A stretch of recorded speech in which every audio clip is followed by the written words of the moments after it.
Mr. Tim Gardiner is the founding chairman of SBMA. He retired from the metals industry in 2016 following a career spanning almost 30 years.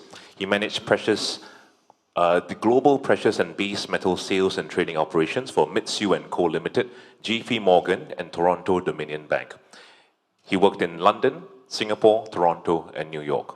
And while in Singapore, he helped establish the Singapore Bullion Markets Association in 1994 and was appointed its first chairman. Tim and his wife, Nancy, have 4 children and now spend their time between New York, Wyoming, and Canada. Ladies and gentlemen, with these words, I invite the founding chairman of SBMA, Mr. Tim Gardiner. Thank you. Well, good morning, everybody. I'm humbled to be invited to come back to Singapore, but I couldn't turn down invitation. I love the city and had wonderful years in the 90s. The Singapore Bullion Market Association of today obviously looks much different than what it did in 1994. And to put things in context, at that time, the population of Singapore, 3.6 million. This that you see behind me did not exist.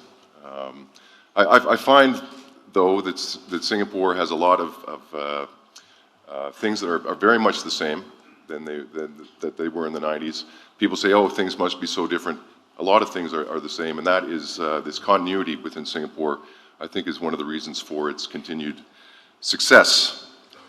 1994, the Sing dollar 160 to the US. Gold was trading $400 and had traded $400 for a couple of years. Platinum had just moved ahead of gold, 410, I think, when I was taking a look.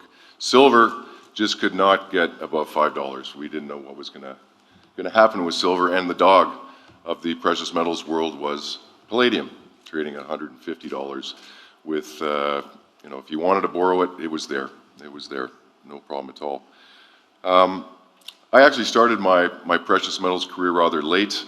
I was a curious Canadian, and after doing 5 years in commercial banking in Canada, I decided to do an MBA degree because I was very interested in international trade. Really not north-south in the Americas, but I really wanted to branch out east-west. And it was just by coincidence, after doing an MBA degree, that I joined Mitsui in London to help develop their precious metals business.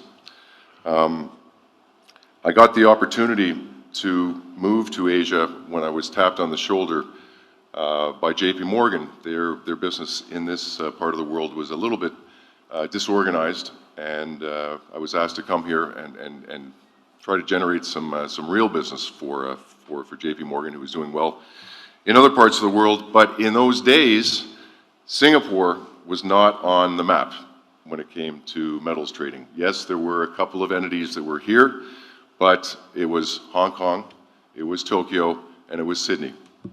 So after arriving here, we certainly saw that Singapore was rapidly becoming a physical hub.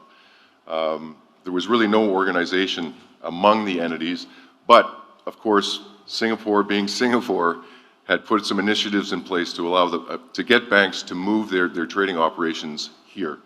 And one of the first things I did for JP Morgan was move their operation from Hong Kong to Singapore. Things were going well, but we did need an entity to bring the trading community together in Singapore. But more importantly, looming in front of us was a 3% GST that the Singapore government was going to put in place, and that was going to hit our metals business. So I approached the World Gold Council, a gentleman by the name of Kerr Cruikshank, if you remember Kerr. I wish he was here with me today, because he certainly helped a lot to get the SBMA started. We approached the Singapore government in late 1993 to inform them of what was happening to Singapore as a hub for metals. And lo and behold, with very, very little time and effort, Singapore agreed that the 3% GST would not be applicable to the transshipment of gold, and in due course to metal transactions in gold. Here we are. So thank you to the SBMA. Gordon, we worked together in the past. It's great to see you. And Albert, thank you very much for your very kind invitation. I'll finish just by giving a little context on how I see the gold market. That's right, I did retire here in Singapore. It was in 2016 when the London Bullion Market Association had their annual conference. So I've been out of the market for 2.5 years. So for someone who was in and now I'm on the outside looking in, I had the opportunity of being in India this past week, 45 degrees Celsius. What I was reading in the paper was the pre-monsoon season was the second worst in 65 years. Back in 1994, that would have been a real signal to us that gold demand was probably going to be weak. So in the 94, we would look to the monsoon season. Maybe you don't look at it now. Something to keep an eye on. I saw that the monsoon has just hit the southwest of India. But gold, where it is right now, it's really just a currency, isn't it? It's just a currency pair. And the way that I look at it is what's going on with interest rates.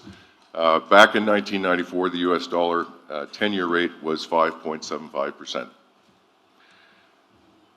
I'm going to leave it with that. That's a context of how the SBMA came together. I couldn't be more proud of what has happened to the association. I never thought that it was going to grow to the extent that it has. It was there as an association for metal traders in Singapore. It was there for us to lobby for the future betterment of the marketplace here. I hope to be around in 2044 when we have our gold anniversary for the SBMA. Be curious, be successful, and thank you very much.